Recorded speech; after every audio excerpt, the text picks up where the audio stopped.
কৃষ্ণপ্রেমে মজেছিলেন মীরা ও রাধা, সে কথা আপনাদের সকলেরই জানা।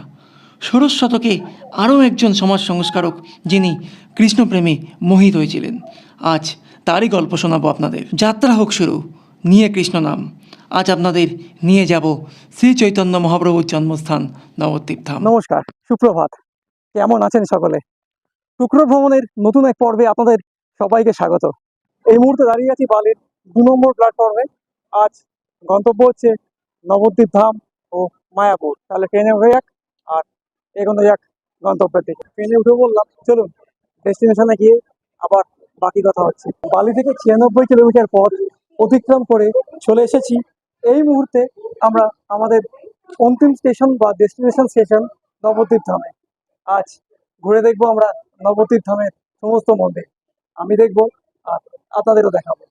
নবদ্বীপ ধামের 1 নম্বর প্ল্যাটফর্মের এক্সিট পয়েন্ট দিয়ে বেরোলেই দেখতে পাবেন আপনাদের নিয়ে যাওয়ার জন্য দাঁড়িয়ে আছে সারি সারি টোটো, যারা আপনাদের ঘুরে বেড়ানোর জন্য দেবে প্যাকেজ। এগিয়ে চললাম বিভিন্ন রকম মন্দির পরিদর্শন করতে।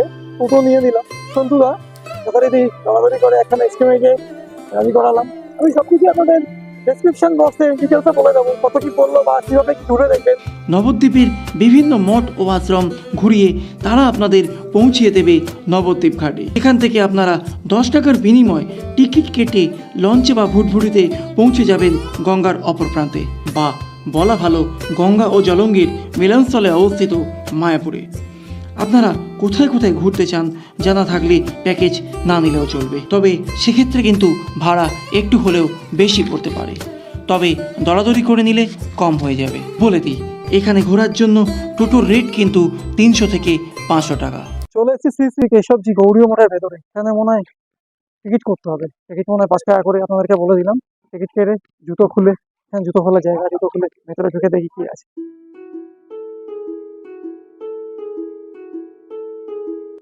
মন্দিরে ঢুকলেই আপনার চোখে পড়বে সুবিশাল নাট মন্দির, যার দেয়ালগুলি সজ্জিত হয়েছে বিভিন্ন পুরাণ কাহিনী এবং মহাপ্রভু শ্রী চৈতন্যের লীলা কাহিনী দিয়ে।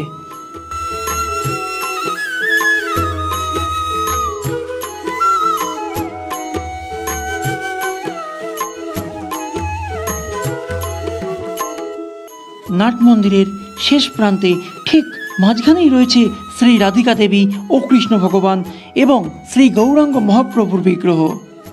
ভোগ আরতির পর দুপুর 12:30 থেকে বিকেল 4টে পর্যন্ত গৌরীয় মঠের মূল মন্দিরের দরজা কিন্তু বন্ধ থাকে। নাট মন্দিরের মধ্য থেকে 5 টাকার টিকিট কেটে নিয়ে ঘুরে দেখতে পারেন শ্রী চৈতন্য মহাপ্রভুর স্মৃতি বিজড়িত নানা প্রকার কাহিনী দিয়ে সজ্জিত মন্দির অন্তর্বর্তী মিউজিয়ামটি।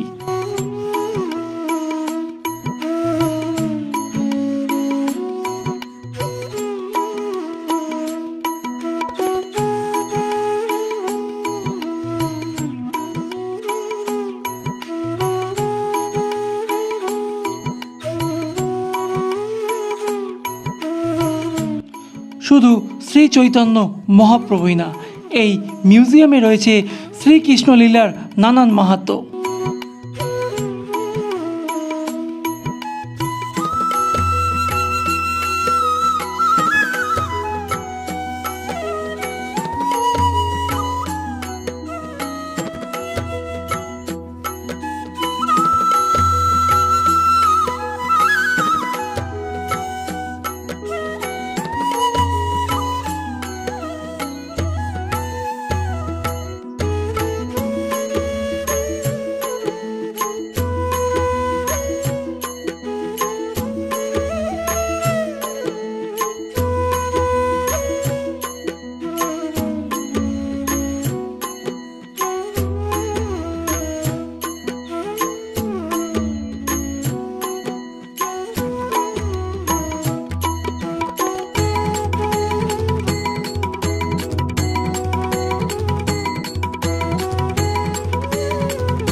এই কেশবজি গৌরীয় মঠে কিন্তু থাকা ও খাওয়ার সুবন্দোবস্ত আছে।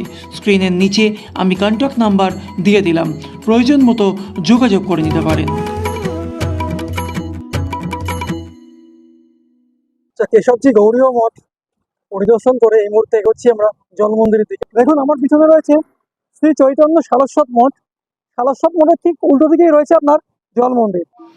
1941 খ্রিস্টাব্দে ভক্তিরক্ষক শ্রীধর দেব গোস্বামী বৈষ্ণব ধর্ম প্রচারের জন্য শ্রী চৈতন্য সারস্বত মঠ প্রতিষ্ঠা করেন। প্রধান গেট দিয়ে ঢুকেই রয়েছে শ্রী সারস্বত চৈতন্য মঠের সুবিশাল অতিথি নিবাস। জল মন্দিরের ঠিক উল্টো দিকে রাস্তার বাম পাশে রয়েছে শ্রী সদাশিব গঙ্গাধর মন্দির, যে মন্দিরে বিরাজ করছেন স্বয়ং মহাদেব, কিন্তু তা অবশ্যই শিবলিঙ্গ রূপে। এই মন্দিরের আকর্ষণের আরও একটি কেন্দ্রবিন্দু হল মন্দির কমিটিরই পালন করা হরিণের দল।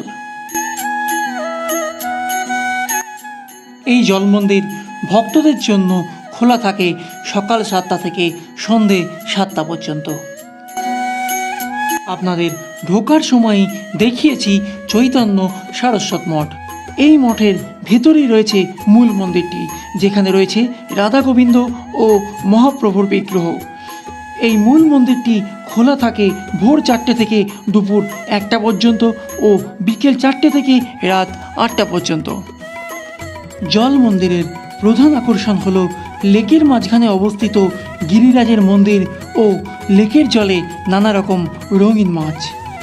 সামনে যে বোটটি দেখছেন সেটি করেই এই জল মন্দিরে পৌঁছতে হয়, কিন্তু শুনেছিলাম মন্দিরের পুরোহিত ছাড়া ওই গিরিরাজের মন্দিরে কাউকে নাকি যাওয়ার অনুমতি দেওয়া হয় না। রেনোভেশনের কারণে সারস্বত মঠের মূল মন্দিরটি আমরা দর্শন করতে পারলাম না, আর আপনাদেরকেও দেখাতে পারলাম না।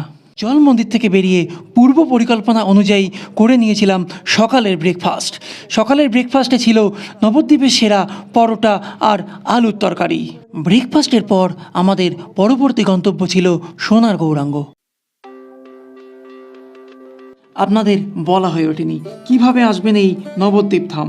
হাওড়া ও শিয়ালদা থেকে কাটোয়াগামী যে কোনো ট্রেনে চড়ে বসলেই আপনি চলে আসতে পারেন এই নবদ্বীপ ধাম। এছাড়া শিয়ালদা থেকে ট্রেনে চড়ে চলে আসুন Krishnanagar city junction. Krishnanagar city junction থেকে নেমে অটো বা টোটোয় চেপে চলে আসুন স্বরূপগঞ্জ ঘাট। স্বরূপগঞ্জ ঘাট থেকে ভুটভুটিতে চেপে চলে আসুন নবদ্বীপ ধাম। প্রাচীন সোনার গৌরাঙ্গ মন্দিরটি নবদ্বীপের বউবাজার এলাকায় অবস্থিত। গঙ্গার ওপার থেকে এলে স্বরূপগঞ্জ ঘাট বা মায়াপুর ঘাট থেকে নদীপথে এসে টোটোয় চেপে যেমন পৌঁছানো যায়, তেমনই নবদ্বীপ ধাম স্টেশন থেকে টোটোয় চেপেও পৌঁছানো যায় এই মন্দির। এই মন্দিরের এক পাশে রয়েছে শ্রীবাস অঙ্গন মন্দির ও অপর পাশে রয়েছে সমাজবাড়ি মন্দির। মহাপ্রভু শ্রী চৈতন্যদেবের এক মহান অনুগামী প্রতাপচন্দ্র গোস্বামী গৌরাঙ্গের স্মৃতিতে এই মন্দির নির্মাণ করেন। এই মন্দিরে টিকিটের মূল্য 10 টাকা প্রতিজন। সোনার গৌরাঙ্গ মন্দির থেকে বেরিয়ে এগিয়ে চললাম জগাই মাধাই উদ্ধার মন্দিরের দিকে। সোনার গৌরাঙ্গ মন্দির থেকে পায়ে হাঁটা দূরত্বে এটিও নদিয়া জেলার নবদ্বীপে অবস্থিত। আপনাদের হয়তো জানতে ইচ্ছে করছে, তাই জগাই মাধাইয়ের গল্পটা আপনাদের বলেই ফেলি। নদিয়াতে জগাই ও মাধাই নামে দুই পাপী ভাই বাস করত। তারা ধার্মিক ও ব্রাহ্মণ পরিবারে জন্মগ্রহণ করলেও মন্দ সংসর্গে তারা হয়ে উঠেছিল মাংসভক্ষক, মাতাল, চোর ও অভিসংযোগকারী। তারা গো ও ব্রাহ্মণ হত্যার মতো এমন কোনো পাপ নেই যে তারা করেনি। এদের ভয়ে সবাই ভীত ও সন্ত্রস্ত হয়ে থাকত।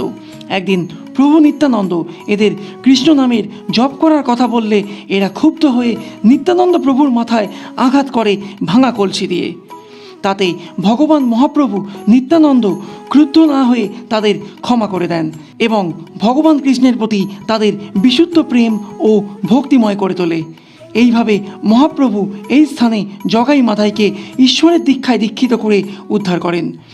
এই মন্দিরে শ্রী শ্রী মহাপ্রভু চৈতন্যদেবের পঞ্চতত্ত্ব, প্রভু জগাই মাধাইয়ের দীক্ষা এবং মহাপ্রভুর সরভুজ দর্শন তুলে ধরা হয়েছে।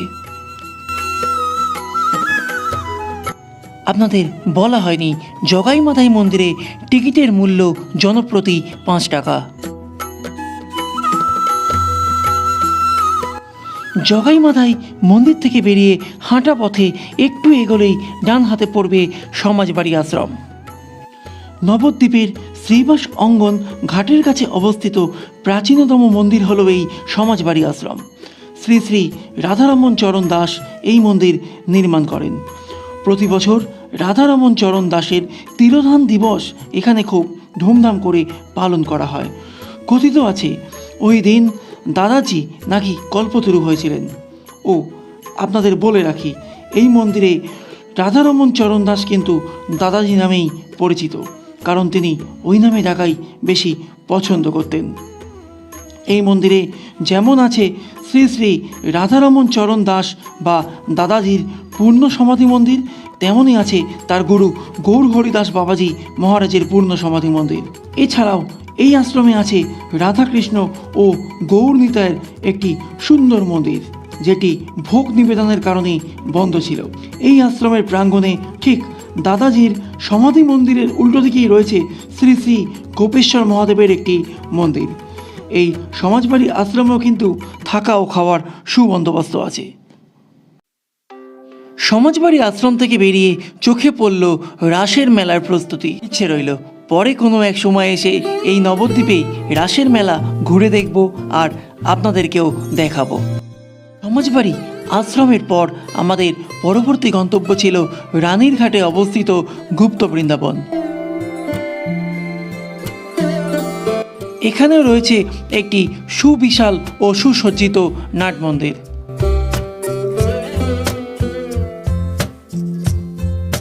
নাট মন্দিরের মধ্যেই রয়েছে আরও একটি মন্দির।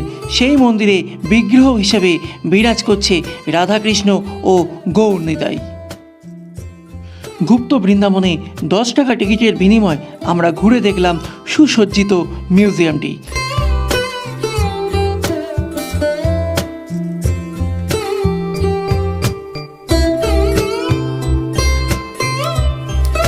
গুপ্ত বৃন্দাবনের আকর্ষণের প্রধান কেন্দ্রবিন্দু হল পৌরাণিক নানা রকম চরিত্র ও শ্রী চৈতন্য মহাপ্রভুর ছেলেবেলা থেকে সন্ন্যাস যাত্রা, সব কিছুকেই এখানে তুলে ধরা হয়েছে খুব সুন্দরভাবে।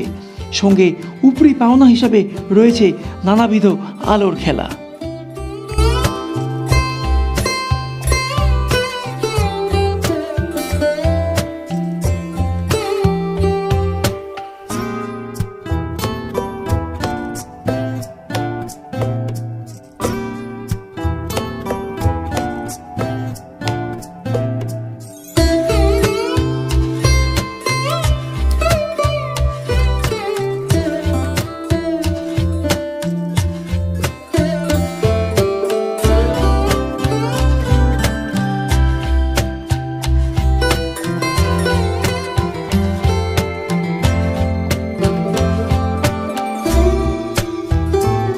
গুপ্ত বৃন্দাবন দর্শনের পর আমাদের পরবর্তী গন্তব্য ছিল শ্রী গৌরাঙ্গ মহাপ্রভুর জন্মস্থান বা জগন্নাথ মিশ্রের। আচ্ছা, এই মুহূর্তে দাঁড়িয়ে আছি শ্রী চৈতন্যদেব মহাপ্রভুর জন্মস্থানের সামনে। এটা হচ্ছে শ্রী জগন্নাথ মিশ্র মানে শ্রী চৈতন্য মহাপ্রভুদের বাবার বাড়ি।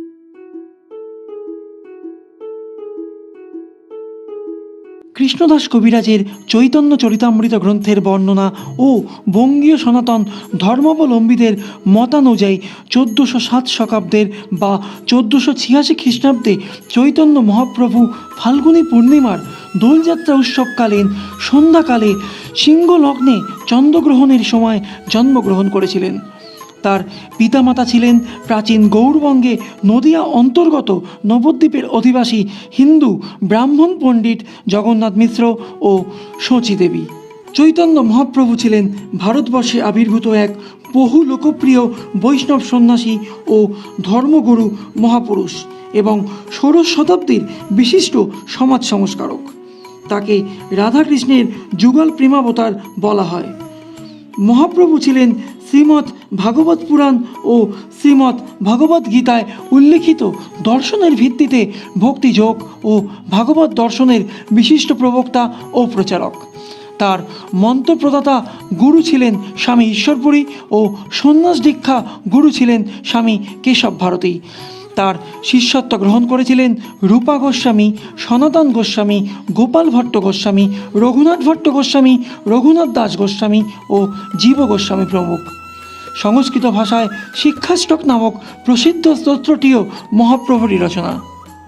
শ্রী চৈতন্য মহাপ্রভুর জন্মস্থানের ঠিক পাশেই রয়েছে প্রাচীন মায়াপুর জন্মস্থান ঘাট। সেখান থেকে উপভোগ করলাম মেঘলা দিনে গঙ্গাবক্ষের এক অপরূপ সৌন্দর্য। আমাদের টোটো চালক সন্তুদা সেখান থেকেই দেখালো নবনির্মিত মায়াপুর ইস্কন মন্দিরের চূড়া। প্রাচীন মায়াপুর ঘাট দর্শন করে আমাদের পরবর্তী গন্তব্য ছিল নরহরিধাম বা গৌর গোপীনাথ জিউ মন্দির, যা প্রতিষ্ঠা করেন শ্রী স্বরূপ দামোদর দাস বাবাজি। এই মন্দিরের ভেতরেই রয়েছে নবদ্বীপের মূল আকর্ষণ 60 ফুট গৌরাঙ্গ। এই মন্দিরে ঢোকার জন্য জনপ্রতি 10 টাকা করে টিকিট করতে হয়। এই মন্দিরের ভেতরের প্রাঙ্গণটি তৈরি করা হয়েছে পৌরাণিক কাহিনীর প্রেক্ষাপটে।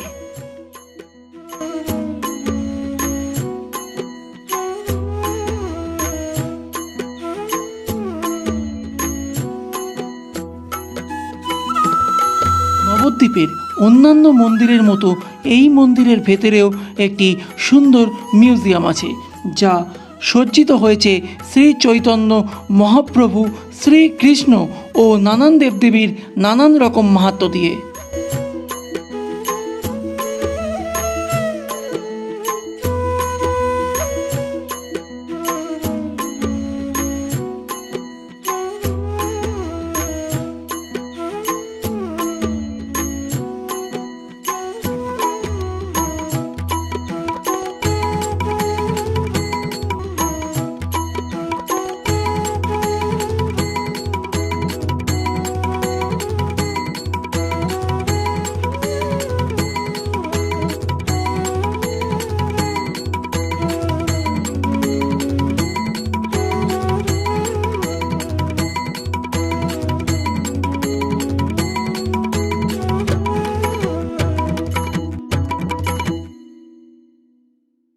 নরহরি ধাম শেষ করে আমাদের পরবর্তী গন্তব্য, অথবা বলা ভালো আমাদের শেষ গন্তব্য ছিল পোড়ামাতলা কালী মন্দির। 60 ফুটের গৌরাঙ্গ দেখার পর এবার চলেছি পোড়ামাতলা থেকে।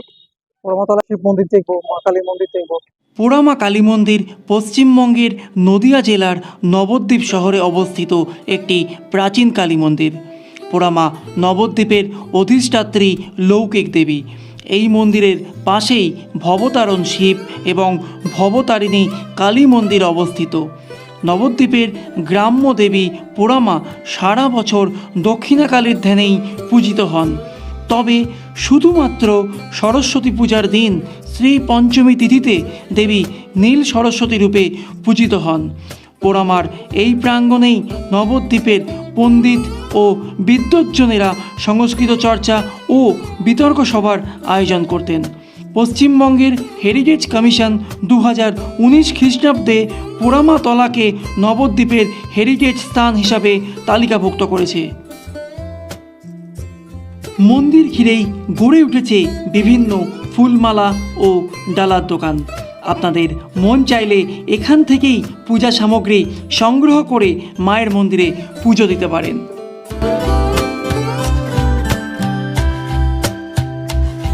পোড়ামাতলা শেষ করে আমাদের টোটো দাদা সন্তুদাকে বিদায় জানিয়ে এগিয়ে চললাম নবদ্বীপের জেটি ঘাটের দিকে।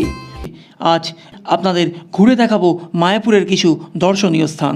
নবদ্বীপ ঘাট থেকে 10 টাকার টিকিট করে নিয়ে এগিয়ে চললাম জেটি ঘাটের দিকে। জেটি ঘাট থেকে ভুটভুটি আমাদের নিয়ে রওনা দিল মায়াপুর ঘাটের উদ্দেশ্যে। আমার নিতাই নিত গৌ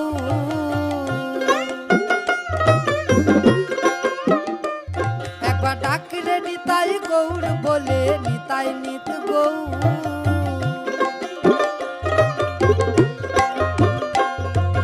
আগের দিন প্রাচীন মায়াপুর জন্মস্থান ঘাট থেকে নবনির্মিত ইস্কন মন্দিরের যে চূড়া দর্শন করেছিলাম তা আরও একবার দৃশ্যমান হলো এই ভুটভুটি থেকে।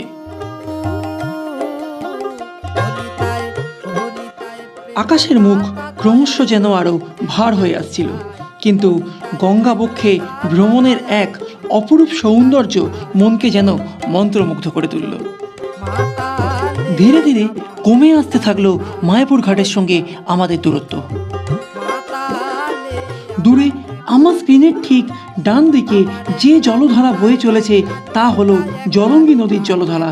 মায়াপুর ঘাটের কাছে জলঙ্গি গঙ্গার সঙ্গে মিলিত হয়েছে।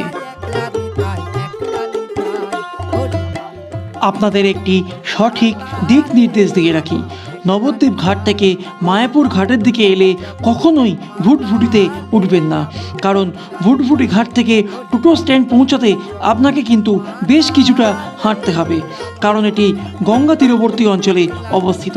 তাই অনুরোধ রইল, নবদ্বীপ ঘাটের ঠিক পাশেই যে লঞ্চ ঘাট রয়েছে সেখান থেকে লঞ্চে চড়ে এসে পৌঁছাবেন জলঙ্গি ফেরি সার্ভিস ঘাট। সেখান থেকে হাঁটা পথে টোটো স্ট্যান্ড 2 মিনিট। লঞ্চের ভাড়াও কিন্তু জনপ্রতি 10 টাকা। মায়াপুরে আমাদের প্রথম গন্তব্য ছিল রাজা বল্লাল সেনের ঢিপি।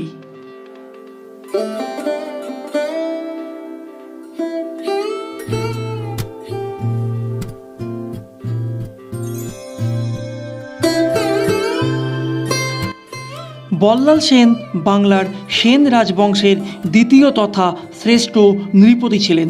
তিনি 1160 থেকে 1179 সাল পর্যন্ত সেন বংশের রাজা ছিলেন। তিনি ছিলেন সেন রাজবংশের প্রতিষ্ঠাতা বিজয় সেনের পুত্র এবং তার যোগ্য উত্তরসূরি। বল্লাল সেন তার রাজত্বের সময় বহুদূর পর্যন্ত সাম্রাজ্য বিস্তার করেন। বরেন্দ্রভূমি, রাঢ়, বঙ্গ এবং মিথিলা তার অধীনস্থ ছিল। তার উল্লেখযোগ্য রচনাগুলির মধ্যে ছিল দানসাগর ও অদ্ভুত সাগর। রাজা বল্লাল সেনের নামানুসারে এই বল্লাল ঢিপি নদিয়ার অন্যতম প্রত্নস্থল। নবদ্বীপের নিকটবর্তী মায়াপুরের কাছে বামন পুকুরে ভক্ত চাঁদকাজীর সমাধিস্থল থেকে উত্তর পশ্চিম দিকে বল্লাল ঢিপির অবস্থান। এই ঢিপির নিচে বল্লাল সেনের আমলে নির্মিত প্রাসাদ ছিল বলে মনে করা হয়, তবে বর্তমানে এটি পুরাকীর্তি সংরক্ষণ আইন অনুসারে এই অঞ্চল সংরক্ষিত করা হয়েছে। বল্লাল ঢিপি প্রায় 400 ফুট প্রশস্ত ও উচ্চতায় 25 থেকে 30 ফুট। ঢিপিটি পুরোটাই সবুজ ঘাসে মোড়া। উৎখননের আগে অনেক ইতিহাসবিদ এটিকে সেন রাজাদের রাজধানী হিসাবে মনে করতেন, কিন্তু বর্তমানে তা ভুল প্রমাণিত হয়েছে।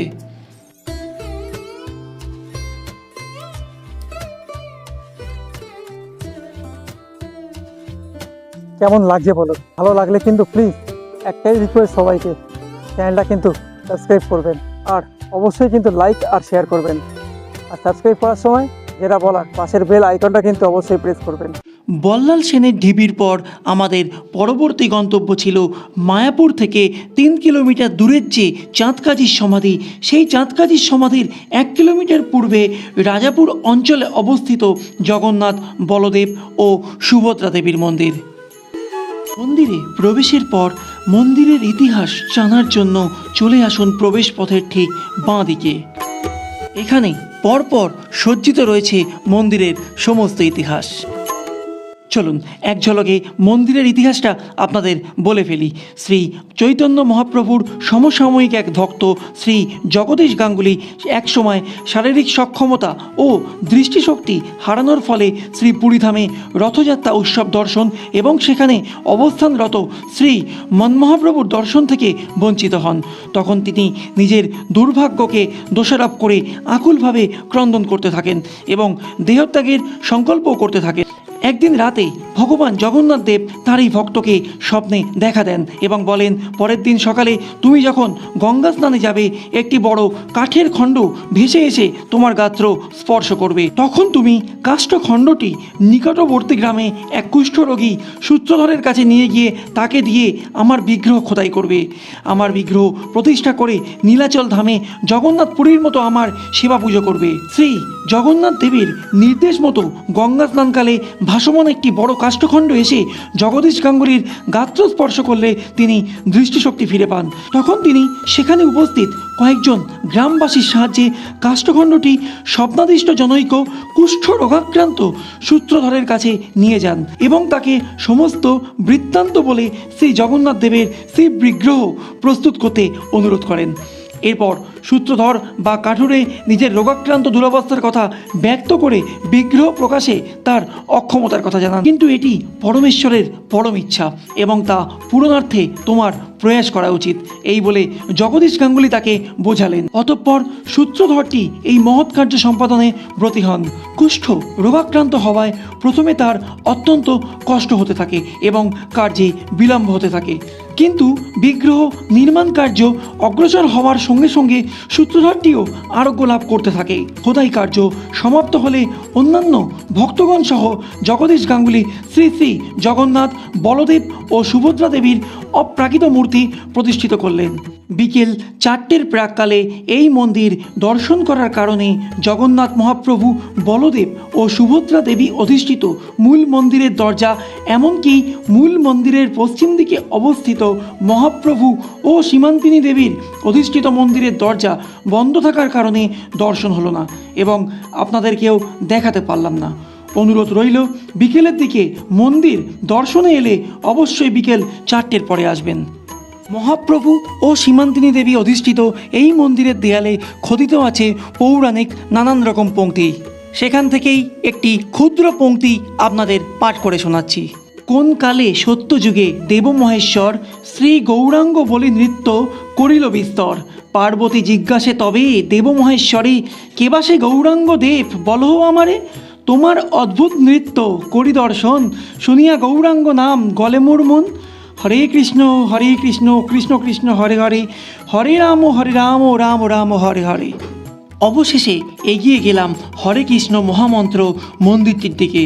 এই মন্দিরের চারপাশে যে গোলকগুলি রয়েছে সেগুলি গণনা করে 108 বার প্রদক্ষিণ করলে অথবা 108 বার হরে কৃষ্ণ নাম জপ করলে পুণ্য লাভের পাশাপাশি আপনি সুখীও হবেন। সব শেষে প্রাচীন শিব মন্দিরটি দর্শন করে এগিয়ে চললাম আমাদের পরবর্তী গন্তব্য চাঁদ কাজীর সমাধির দিকে। চাঁদ কাজীর সমাধিটি মায়াপুর ইস্কন মন্দিরের থেকে 3 কিলোমিটার উত্তরে অবস্থিত। শ্রী চৈতন্য মহাপ্রভুর জীবনী গ্রন্থতে চাঁদ কাজীর কথা উল্লেখ রয়েছে এবং চাঁদ কাজী কী কারণে চৈতন্য ভক্ত হয়েছিলেন সেই কাহিনীও বর্ণনা করা আছে। চাঁদ কাজীর সমাধিস্থল দর্শনের পর আমাদের পরবর্তী গন্তব্য ছিল শ্রী চৈতন্য মহাপ্রভুর মাসির বাড়ি। একটা কথা প্রথমেই বলে রাখি, শ্রী চৈতন্য দেবের জন্মস্থান ও মাসির বাড়ি নিয়ে কিন্তু নবদ্বীপ ও মায়াপুরের মধ্যে দ্বিমত আছে, তবে আমি অবশ্যই প্রথমটিকেই সমর্থন করি। আপনাদের কী মতামত তা অবশ্যই নিচের কমেন্ট বক্সে লিখে জানাবেন। শ্রী চৈতন্যদেবের মাসির বাড়ি ঘুরে দেখতে দেখতে চাঁদ কাজী সম্পর্কে আরও কিছু তথ্য চলুন আপনাদের সঙ্গে ভাগ করে নিই। পূর্বলীলায় চাঁদ কাজী ছিলেন শ্রীকৃষ্ণের মামা কংস। চাঁদ কাজীর আসল নাম ছিল মৌলানা সিরাজউদ্দিন। তৎকালীন সময় তিনি ছিলেন এই অঞ্চলের শাসক। চাঁদ কাজী শ্রী চৈতন্য মহাপ্রভুর ঘোর বিরোধী ছিলেন। সেই কারণে চাঁদ কাজী শ্রী চৈতন্য মহাপ্রভুর সংকীর্তন বন্ধের আদেশ জারি করে। এমনকি তিনি মহাপ্রভুর সংকীর্তনের মৃদঙ্গ ভেঙে দিয়েছিলেন। আজও এই ভাঙা মৃদঙ্গ বা খোল যত্ন সহকারে রাখা আছে। মহাপ্রভু রেগে গিয়ে হাজারো ভক্ত নিয়ে মশাল জ্বালিয়ে আন্দোলন শুরু করেছিলেন। এরপর শ্রী চৈতন্য মহাপ্রভু ভক্তদের নিয়ে চাঁদ কাজীর বাড়িতে প্রবেশ করে নাম সংকীর্তন করতে থাকেন এবং সেই দিনেই সংকীর্তন শোভাযাত্রা করে চাঁদ কাজীর বাড়িতে মহাপ্রভু ও চাঁদ কাজী তর্কযুদ্ধে বসেন। এরপর চাঁদ কাজী মহাপ্রভুর চরণে আত্মসমর্পণ করেন এবং কৃষ্ণ ভক্ত হন। হিন্দু এবং মুসলিম ধর্মের এক সুন্দরতম মিলনস্থল হলো এই চাঁদ কাজীর সমাধিস্থল। এই সমাধিস্থলে নিত্য গীতা পাঠ করা হয়। ভক্ত কাজীর সমাধি মন্দিরটি পরিচালনা করে মায়াপুর শ্রী চৈতন্য মঠ। সমাধিস্থলে প্রবেশের ডান দিকে যেমন রয়েছে বিশালাকার নিম গাছ, তেমনই রয়েছে ঐতিহ্যপূর্ণ 520 বছরের পুরনো গোলক চাপা ফুলের গাছ। ডান দিকের নিম গাছটিকে মহাপ্রভুর প্রতীক স্বরূপ হিসাবে গণ্য করা হয়। সমাধিস্থলের চারপাশটি কিন্তু প্রাচীর দিয়ে ঘেরা। এই গোলক চাপা গাছটি চাঁদ কাজীকে সমাধিস্থ করার সময় নিজ হাতে বসিয়েছিলেন মহাপ্রভু। সবচেয়ে আশ্চর্যের বিষয় যে 520 বছরের পুরাতন গাছ হওয়া সত্ত্বেও এটি এখনও জীবিত রয়েছে এবং ফুল ফুটে চলেছে, আর ওই ফুল ঝরে পড়ছে ওই সমাধির ওপর। কথিত আছে প্রতিদিন একটি হলেও ফুল ঝরে পড়ে এই চাঁদ কাজীর সমাধিতে। আমার ডান পাশে যে জলাশয়টি দেখছেন সেটি হলো শ্যামকুণ্ড। শ্যাম মন্দিরের ঠিক পাশেই এটি অবস্থিত। জগন্নাথ মন্দির থেকে চাঁদ কাজীর সমাধি হয়ে মহাপ্রভুর মাসির বাড়ি এসেছিলাম পিছনের প্রবেশপথ দিয়ে। চলতে চলতে উপভোগ করেছিলাম যাত্রাপথের অপরূপ সৌন্দর্য। খুব সুন্দরভাবে গাছগাছালি, ফুলের বাগিচা ও সবজি ক্ষেত দিয়ে সজ্জিত হয়েছে এই যাত্রাপথের দুপাশ। এই মাসির বাড়িতেই কিন্তু রয়েছে রাধাকুণ্ড, শ্যামকুণ্ড ও গিরি গোবর্ধন। এছাড়াও রয়েছে মহাপ্রভুর একটি সুন্দর বিগ্রহ, যা আপনারা এই মন্দিরের সম্মুখদ্বার বা সিংহদ্বার দিয়ে প্রবেশ করলেই দর্শন করতে পারবেন। এছাড়া দর্শন করতে পারবেন প্রভুপদ শ্রীল ভক্তি সিদ্ধান্ত সরস্বতী গোস্বামী ঠাকুরের সমাধি মন্দির। শ্রীকৃষ্ণ মন্দিরের ঠিক পাশেই আছে গিরি গোবর্ধন, যা আদতে বৃন্দাবন ধামে অবস্থান করে। বৃন্দাবন ধামে যাওয়ার সৌভাগ্য না হলে মায়াপুর ধামের এই গিরি গোবর্ধনকেই পরিক্রমা করে আপনি পুণ্য লাভ করতে পারেন। মন্দিরের ভেতরেও রয়েছে একটি সুন্দর মিউজিয়াম। সময়ের অভাবে ও আবহাওয়া ক্রমশ খারাপ হয়ে আসার কারণে মন্দির সংলগ্ন মিউজিয়ামটি দর্শন করতে পারলাম না ও আপনাদেরকেও তা দেখাতে পারলাম না। পরে কোনো একদিন এই মিউজিয়ামটি আপনাদের ঘুরে দেখাবো। শ্রী চৈতন্য মঠের মূল মন্দিরের ভেতরে রয়েছে একটি নাট্য মন্দির ও শ্রীকৃষ্ণ ও রাধিকা দেবী অধিষ্ঠিত বিগ্রহের সুন্দর মন্দির। মাসির বাড়ি শেষ করে পরবর্তী গন্তব্য ছিল এই শ্রীবাস অঙ্গন মন্দির। এই মন্দিরেই শ্রী চৈতন্য মহাপ্রভু প্রথম সংকীর্তন শুরু করেন। ভক্ত সমাগম, সুনাম, খ্যাতি ও সংকীর্তনের জ্বালায় অতিষ্ঠ হয়ে চাঁদ কাজী এই মন্দিরেই মহাপ্রভুর খোল বা মৃদঙ্গটি ভেঙে দেন। তাই এই মন্দিরের আরেক নাম খোল ভাঙার ডাঙা। এখানে মহাপ্রভুর সেই খোল বা মৃদঙ্গটি একটি মন্দিরে সজ্জিত রয়েছে। এছাড়া এই মন্দিরে অধিষ্ঠান করছেন পঞ্চতত্ত্ব ও নৃসিংহদেব। দুপুরবেলা দর্শন করার কারণে মন্দিরগুলির দ্বার বন্ধ ছিল, তাই আপনাদের দর্শন করাতে পারলাম না। আকাশের মুখ ক্রমশ গম্ভীর থেকে গম্ভীরতর হয়ে আসছিল, তাই আর বিলম্ব না করে এগিয়ে চললাম মায়াপুর চন্দ্রদয়া ইস্কন মন্দিরের দিকে, যা কিনা বিশ্বের সবচেয়ে বড় ইস্কন মন্দির। আপনাদের বলা হয়ে ওঠেনি, লঞ্চঘাট থেকে একটু এগোলেই টোটো স্ট্যান্ড। এখানে টোটো ভাড়া সর্বনিম্ন 350 টাকা প্রতিজন। অতিরিক্ত স্থান দর্শন করলে ভাড়াও বৃদ্ধি পাবে, তবে দলাদলি করে নিলে কমেও পেতে পারেন। এই টোটো আপনাদের মায়াপুরের যাবতীয় স্থান দর্শন করিয়ে নামিয়ে দেবে ইস্কন মন্দিরের ঠিক সামনে। মায়াপুরে কিন্তু থাকার জন্য অনেক হোটেল এবং ছোট বড় গেস্ট হাউস আছে। এছাড়াও আপনারা চাইলে শ্রী চৈতন্যদেবের মাসির বাড়ি, শ্রী চৈতন্য মহাপ্রভাস মঠ ও ইস্কন মন্দিরের গেস্ট হাউসগুলিতেও থাকতে পারেন। বুকিংয়ের জন্য নিচের ডেসক্রিপশন বক্সে আমি লিংক দিয়ে দেব। ইস্কন মন্দিরে প্রবেশদ্বারের একদম বাম পাশেই রয়েছে প্রভুপাদের ভজন কুটির। এখানে কিন্তু 24 ঘন্টা ও সর্বক্ষণ হরির নাম সংকীর্তন হয়।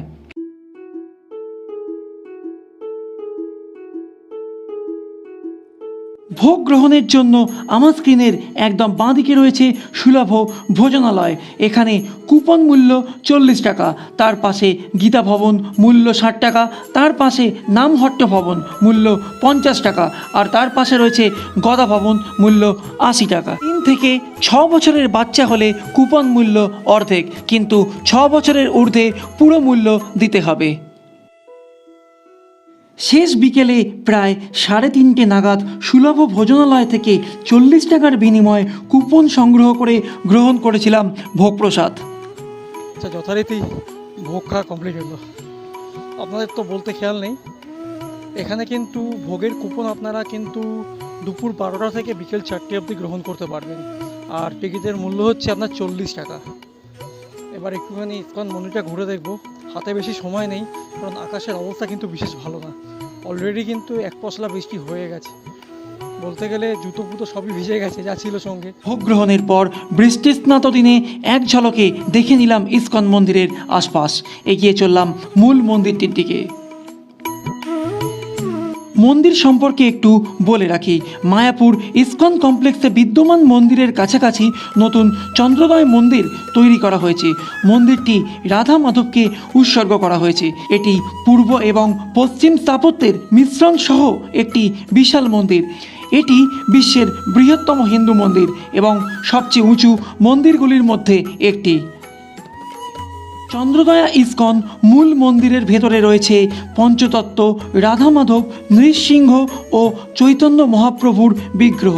মন্দিরের মধ্যে ফটোগ্রাফি ও ভিডিওগ্রাফির অনুমতি না থাকার কারণে আপনাদের তা দেখাতে পারলাম আজকের না। মতো নবদ্বীপ মায়াপুর পর্বের এখানেই ইতি টানলাম, কারণ আকাশের অবস্থা খুবই খারাপ, আর কিছু দেখার নেই বা আপনাদেরকে দেখানোরও নেই। ভালো থাকবেন, সুস্থ থাকবেন এবং আনন্দে থাকবেন। দেখা হচ্ছে খুব শীঘ্রই নতুন কোনো জায়গায়, নতুন কোনোভাবে। মায়াপুর ভ্রমণের শুরুতে আমাদের টোটো দাদা লক্ষ্মণদার মুখে শুনেছিলাম ইসকন মন্দিরের আরতি ও গজ পরিক্রমার কথা। ইসকন মন্দির দর্শনের সময় সকাল 7টা থেকে দুপুর 12:30 ও বিকেল 4টে থেকে রাত্রির 8টা পর্যন্ত, এবং মন্দিরের মঙ্গল আরতির সময় সকাল 4:30 ও সন্ধ্যা 6:30। সময়ের অভাবে এবারে তা দর্শন হলো না, তবে কথা দিচ্ছি আবারও ফিরে আসবো এই ইসকন মন্দিরে এবং ইসকনের যাবতীয় বিষয়বস্তু নিয়ে একটা নতুন পর্ব বানাবো।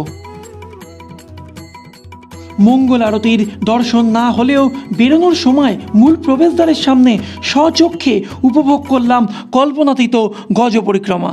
ইসকন মন্দির থেকে বেরিয়ে 10 টাকার টোটো ভাড়া করে আমরা পৌঁছে গেলাম মায়াপুর লঞ্চঘাট। সেখানে জলঙ্গি ফেরি সার্ভিস থেকে 10 টাকার টিকিট করে এগিয়ে গেলাম মায়াপুর লঞ্চঘাটের দিকে। আপনাদের বলা হয়ে ওঠেনি কিভাবে আসবেন এই মায়াপুর ধাম। শিয়ালদহ থেকে কৃষ্ণনগর লোকালে চেপে কৃষ্ণনগর সিটি জংশন, এরপর সেখান থেকে বাস বা অটোয় চেপে পৌঁছে যেতে পারেন মায়াপুর, অথবা হাওড়া ও শিয়ালদহ থেকে কাটোয়া লোকালে চেপে নবদ্বীপ ধাম। নবদ্বীপ ধাম থেকে টোটোয় করে 25 টাকার বিনিময় নবদ্বীপ ঘাট। নবদ্বীপ ঘাট থেকে 10 টাকার টিকিট করে লঞ্চ বা ভুটভুটিটা চেপে মায়াপুর ঘাট। এছাড়া কলকাতা থেকে মায়াপুর সরাসরি বাস সার্ভিস চালু আছে। তালে আমার আমার একলা নিতাই। নবদ্বীপ ধাম ও মায়াপুর ধাম দর্শন করে লঞ্চে চেপে জলঙ্গি নদীপথে এবং পরে জলঙ্গি ও গঙ্গা নদীর সঙ্গম স্পর্শ করে গঙ্গা পেরিয়ে এগিয়ে চললাম আবারও নবদ্বীপ ঘাটের দিকে।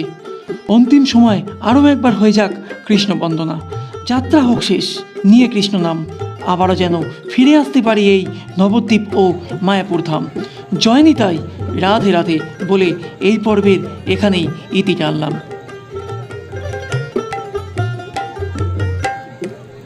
আমার একলা নিতাই, একলা নিতাই, একলা নিতাই, একলা নিতাই।